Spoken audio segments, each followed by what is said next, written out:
বন্ধুরা, আপনারা এখন যে মন্দিরটি দেখতে পাচ্ছেন এর অবস্থান বর্তমান বাংলাদেশের গোপালগঞ্জ জেলায় টুঙ্গিপাড়া উপজেলার চিংড়ি গ্রামে অবস্থিত।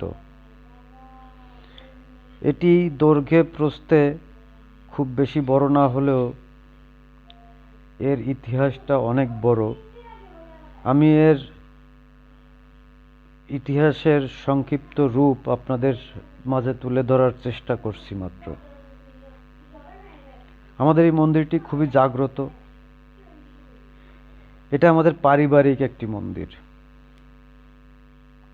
এই মন্দিরটি নির্মাণ করা হয়েছিল 1732 থেকে 33 সালের মধ্যে, যা কিনা আমরা এই মন্দিরের গায়ে পাথরে খোদাই করা লেখা থেকে জানতে পারি।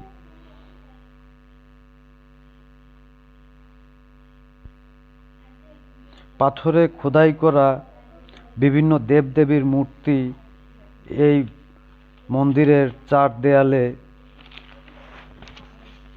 ছিল, যা দেখতে অনেকটা দৃষ্টিনন্দন ও আকর্ষণীয় ছিল।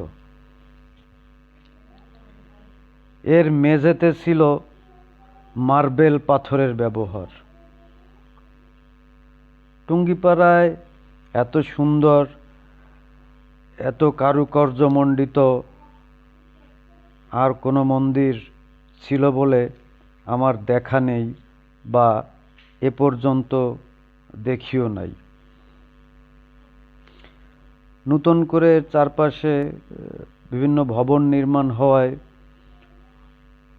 পুরো মন্দিরটা ঘুরে দেখতে পারলাম না বলে দুঃখ প্রকাশ করছি। এটি সাধারণত কবিরাজ বাড়ি কালী মন্দির নামে পরিচিত।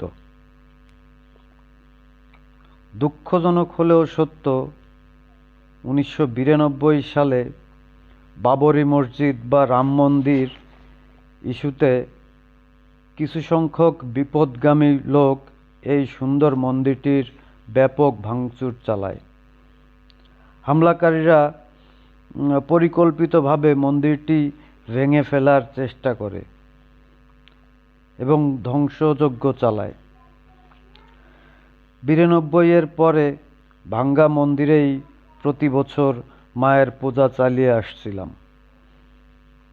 যেহেতু এটা পারিবারিক মন্দির, তাই সরকারি কোনো সহযোগিতা চাওয়া হয়নি।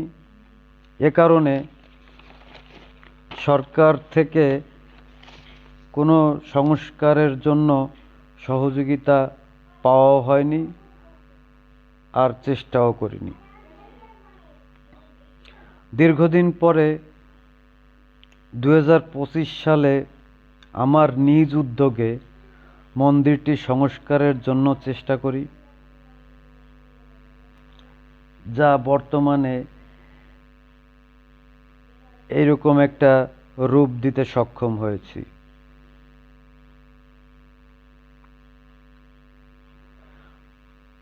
প্রতি বছর এখানে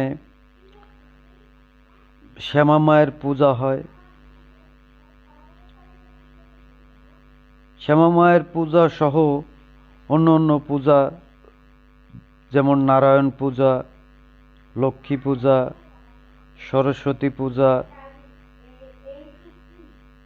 মনসা পূজা প্রতি বছরই হয়ে থাকে এই মন্দিরটিতে। এই মন্দিরটিকে ঘিরে রয়েছে আমাদের পারিবারিক দীর্ঘদিনের ঐতিহ্য। আমরা এখনো চেষ্টা চালিয়ে যাচ্ছি যাতে এই মন্দিরটি সুরক্ষিত থাকে। যতদিন বেঁচে আছি ততদিন চাইব এই মন্দিরটি যেন সুরক্ষিত থাকে।